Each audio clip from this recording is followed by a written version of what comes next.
Portal de Convênios. Todas as notícias sobre convênios e outros acordos na administração pública. Olá, este é o podcast do Portal de Convênios, um resumo semanal das principais notícias do âmbito da administração pública para você se manter informado em poucos minutos. Decreto número 11.531 de 2023 dispõe sobre convênios e contratos de repasse de recursos da União. No dia 16 de maio de 2023, foi publicado no Diário Oficial o tão aguardado Decreto número 11.531, que versa sobre convênios e contratos de repasse relacionados às transferências de recursos da União, bem como parcerias que não envolvam a transferência de recursos por meio da celebração de acordos de cooperação técnica ou de acordos de adesão. Essa importante medida busca estabelecer diretrizes claras e transparentes para o estabelecimento dessas parcerias, garantindo a eficiência na utilização dos recursos públicos e fortalecendo a relação entre o governo federal, os estados, os municípios e as entidades privadas. O decreto visa promover a adequada aplicação dos recursos destinados a projetos e programas de interesse público, além de estimular a participação da sociedade civil e aprimorar a gestão pública como um todo. Com essa publicação, o governo quer promover a adequação nas regras vigentes para fomentar parcerias sólidas e responsáveis, pautadas pela transparência, prestação de contas e efetividade nas ações realizadas em benefício da população. Os gestores de convênios devem se atentar para a especificidade da legislação publicada, a fim de se evitar interpretações que não se enquadrem nas características do Decreto número 11.531.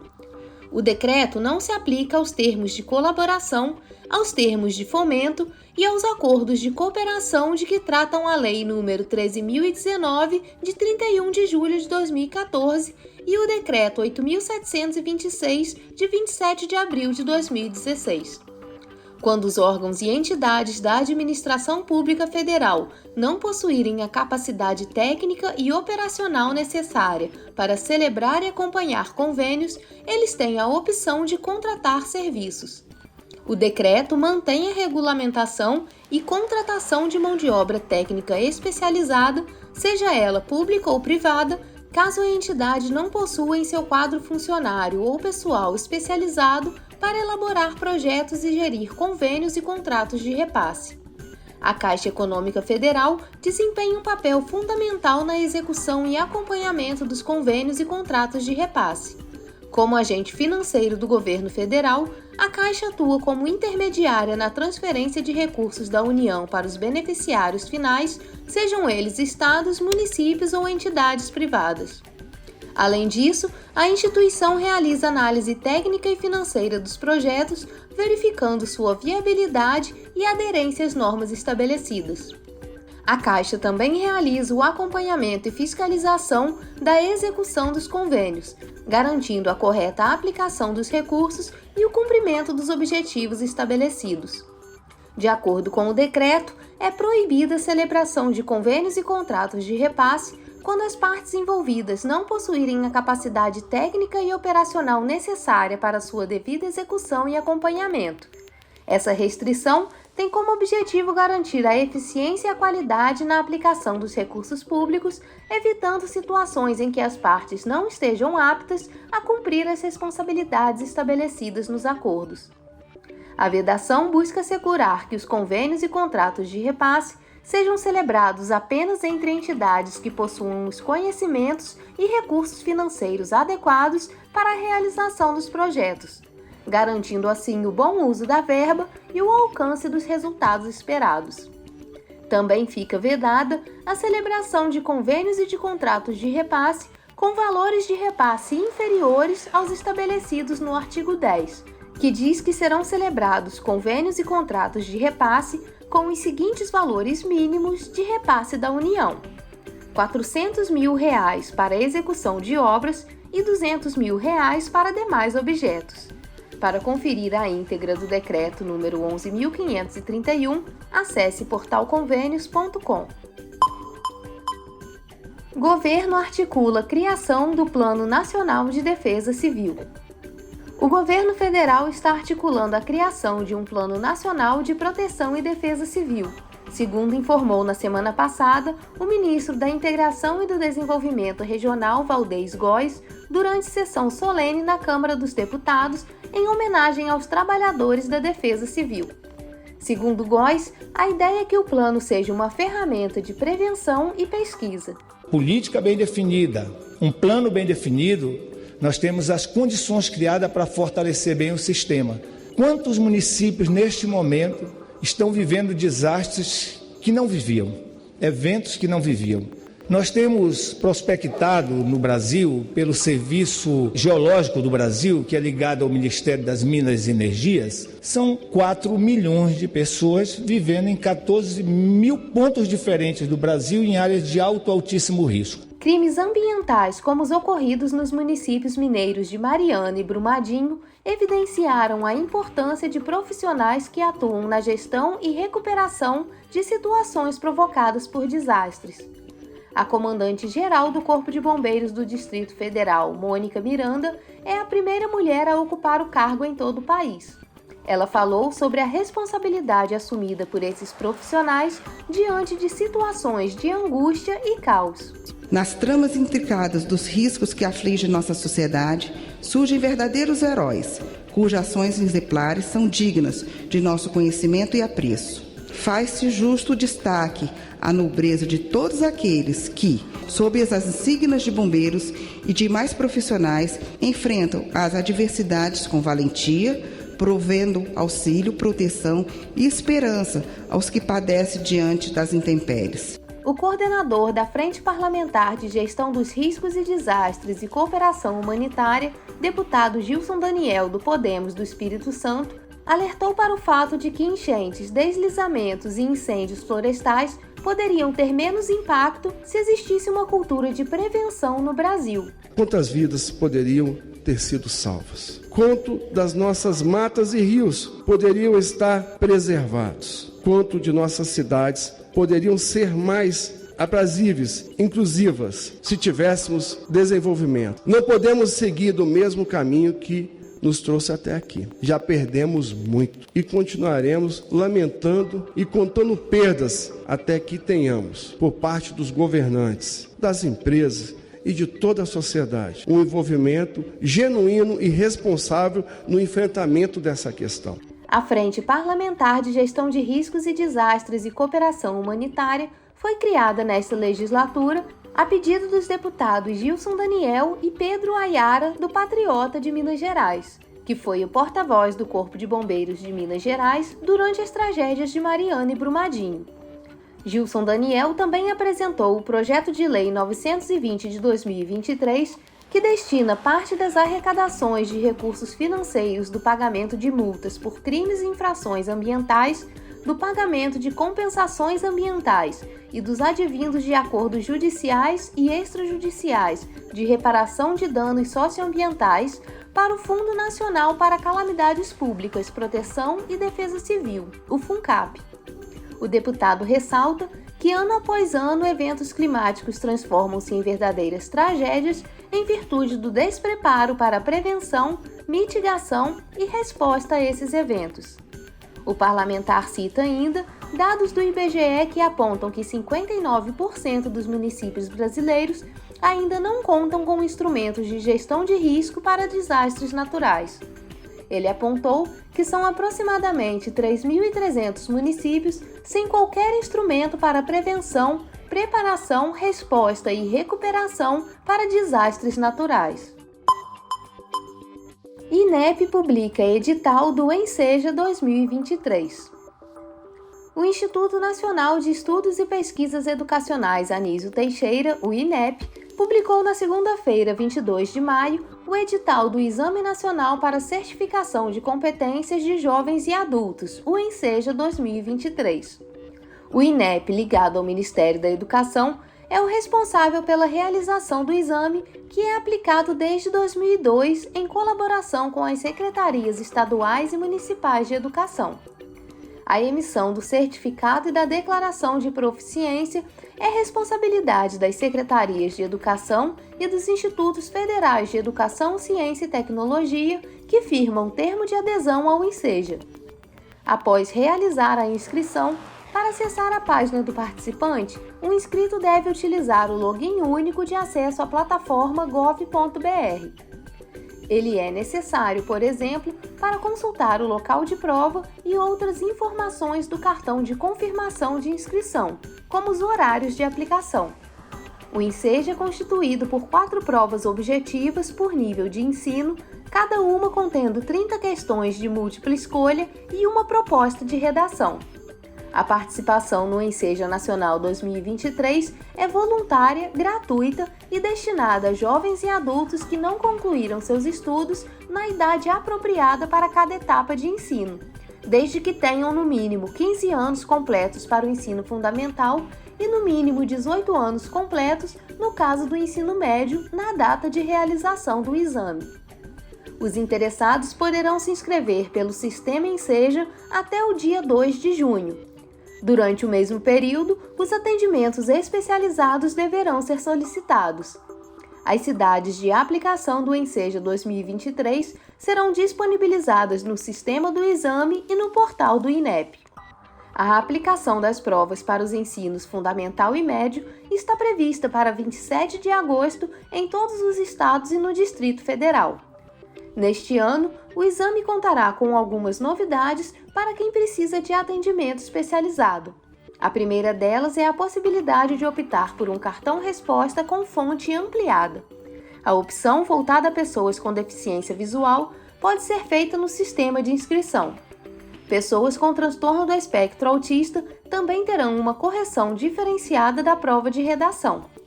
Outra novidade é que os laudos aprovados em 2022 para o mesmo tipo de atendimento especial realizado em 2023 não precisam ser reenviados para nova análise.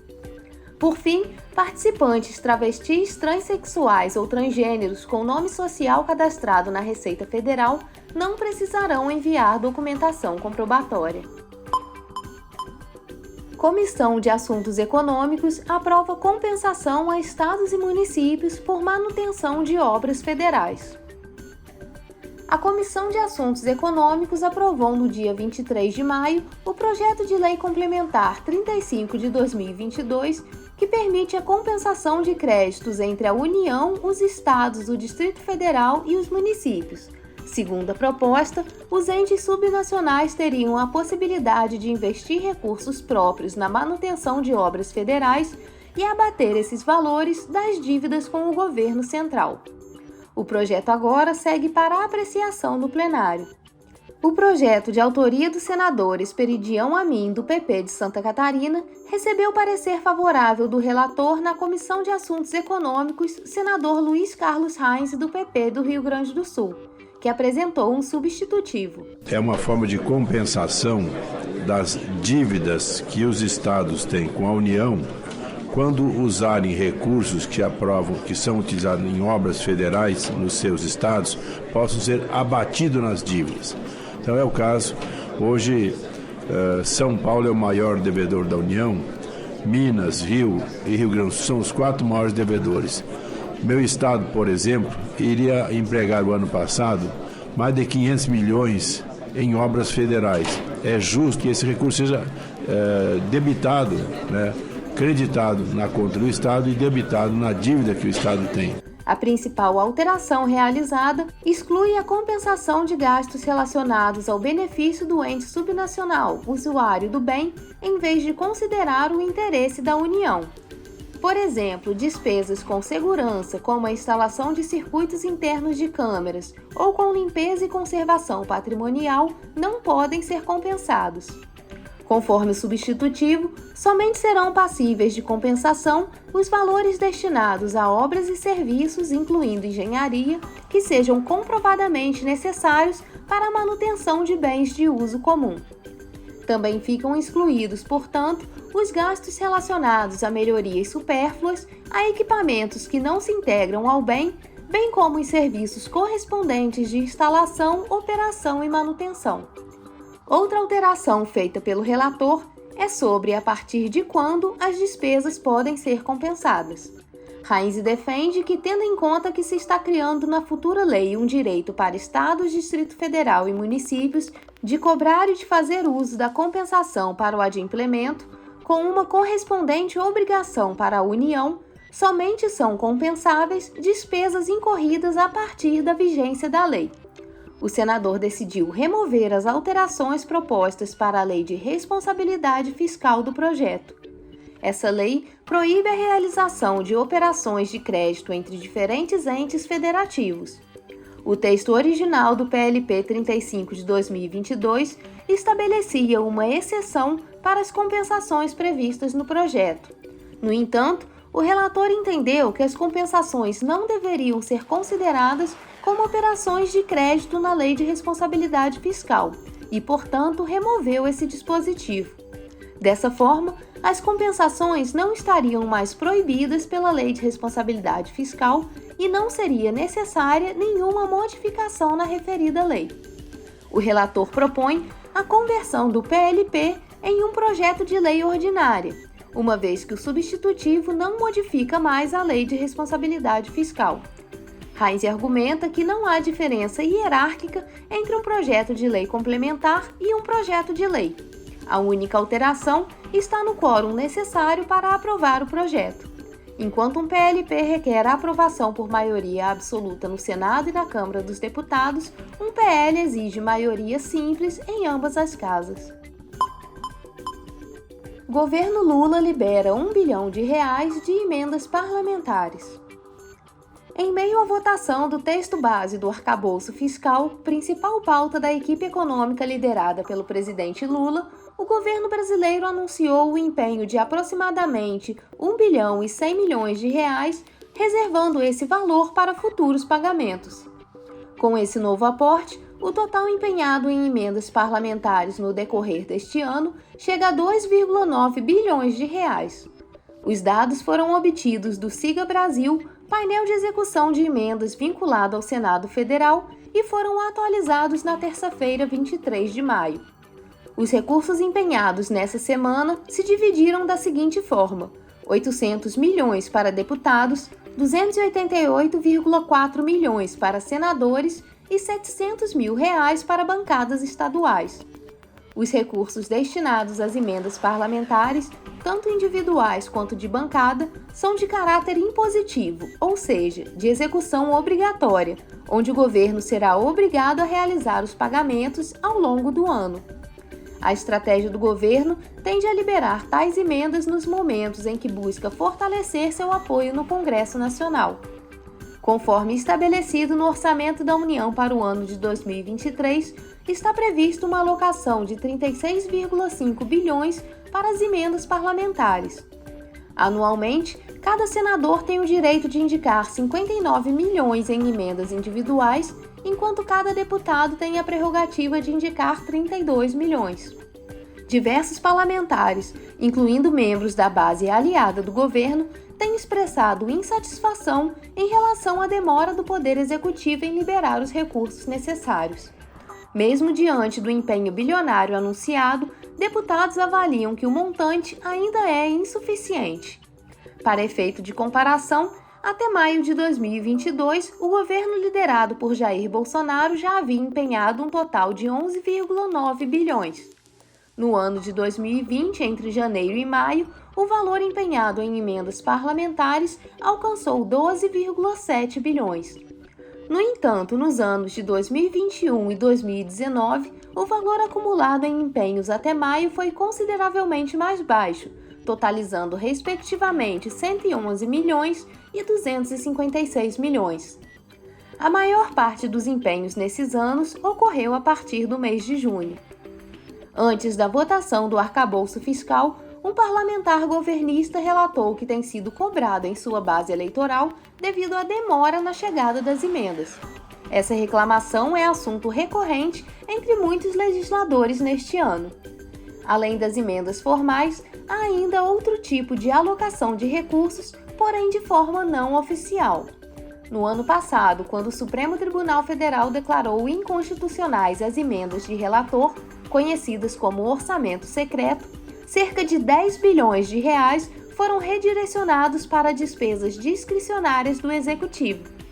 Embora esses recursos sejam de utilização a critério do governo federal, parlamentares têm exigido indicações desses valores como uma forma de garantir apoio no Congresso Nacional.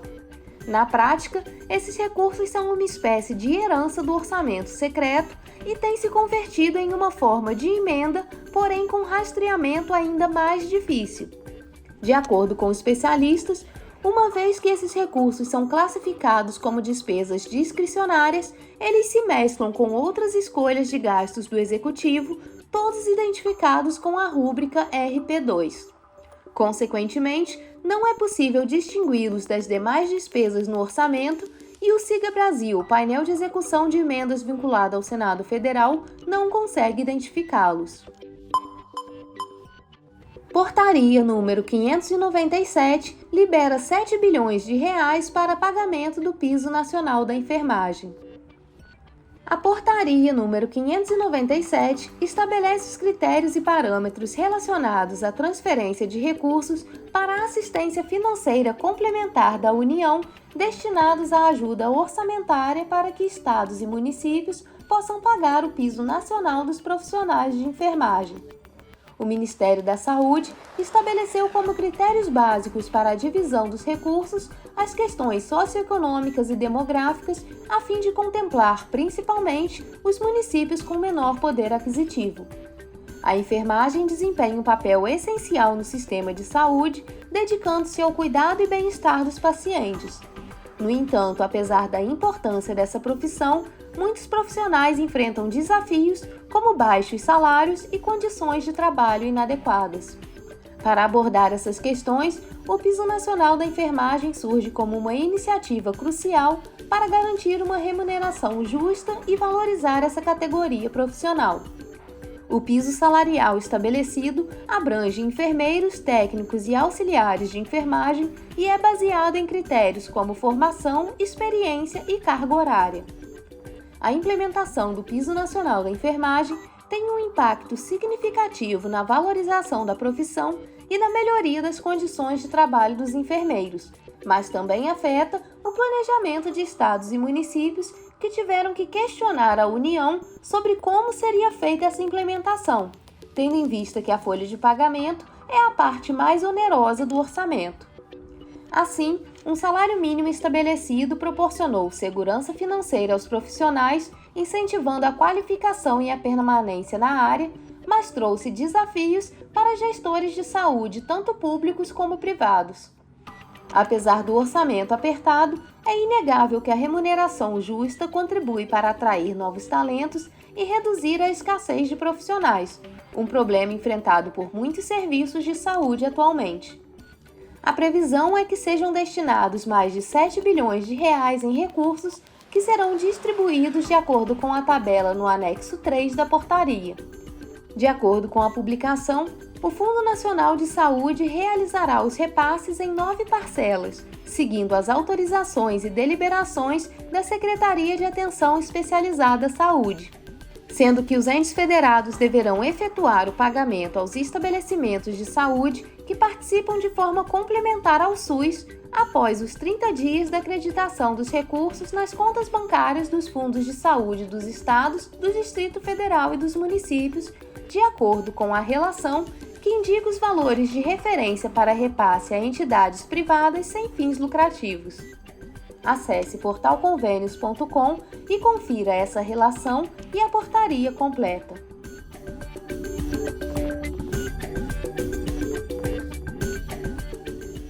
Você ouviu mais um podcast do Portal de Convênios, te atualizando sobre projetos, prazos e ações em administração pública. Continue se informando em nosso site portalconvênios.com. Até a próxima!